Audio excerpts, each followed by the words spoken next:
All right, I'm Pops. Maybe you're watching the Penguin miniseries, the sequel spinoff from the Batman movie. So I want to talk about a few Penguin comic books that you can pick up and enjoy and not break the bank. Here we go.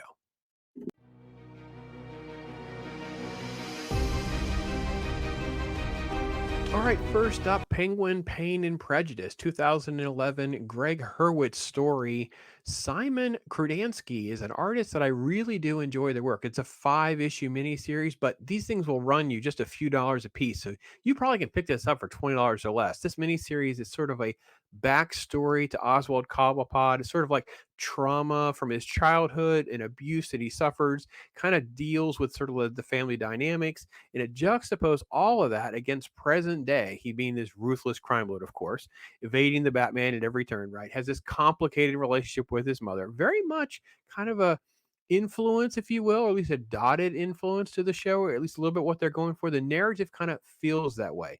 And then we have a romantic subplot where the penguin falls for this blind woman named Cassandra, and you get to see more of the human side of him. I think this is really, really one of the really good stories of what he will do to get revenge and deal with control and a villain that is more than just a caricature, something that's way more interesting of the penguin. So this is one that I definitely can recommend.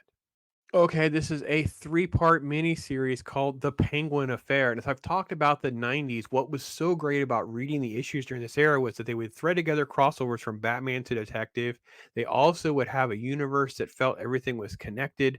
This Penguin was so good in this issue. It's a three-part story from 448, 449, and Detective 615. This is Alan Grant, Chuck Dixon working with Norm Brayvogel and Graham Nolan.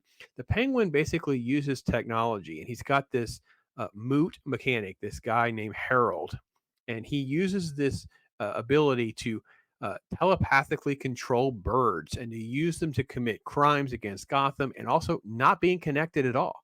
Batman and Robin are racing around trying to figure out how to stop the penguin, piecing everything together.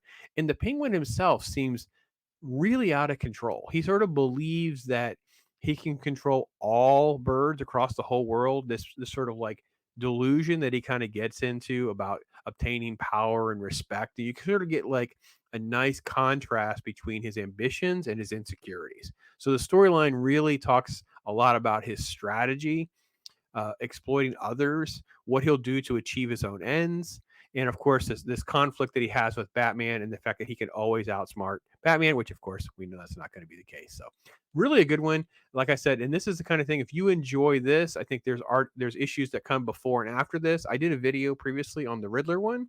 I think that there's others there, and this is what these stories will get when you read the Batman and Detective from that era. It's 2 or 3 issues here, 2 or 3 issues there, because the Rogue Gallery is so big. This is one of those gems. All right, this is just a few years later. Batman 548, 549, The Penguin Returns. It's a 2-issue story by Doug Mensch, the great art by Kelly Jones. Penguin is out of prison, right? He's out on parole. He's kind of goes straight. He seems like he's doing a legitimate business. It's kind of like the upscale nightclub stuff with the Iceberg Lounge. This is that precursor type story that we'll eventually see manifest more into like New 52 and beyond, where it's like the Iceberg Lounge, Emperor Penguin type stuff. Now, Batman, of course, is very skeptical of all of this.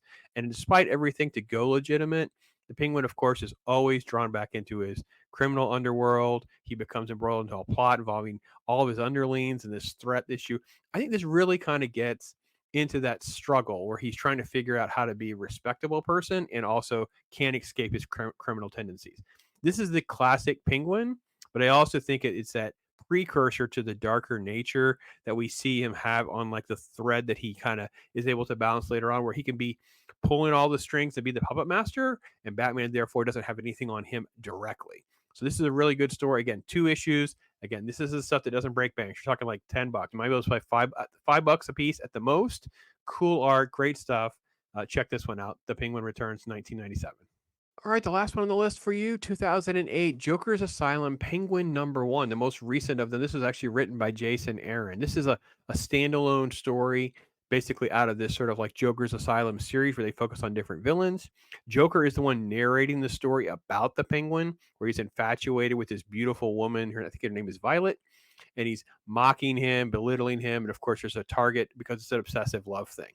And I think this is really a catalyst of jumping off of the themes that were presented back in the Batman animated series. There's an issue. There's a episode back then where it's something like that. He falls in love. He thinks he's being legit, but of course he's being uh, mocked and belittled, and they're secretly sneering down at him because of his abnormalities.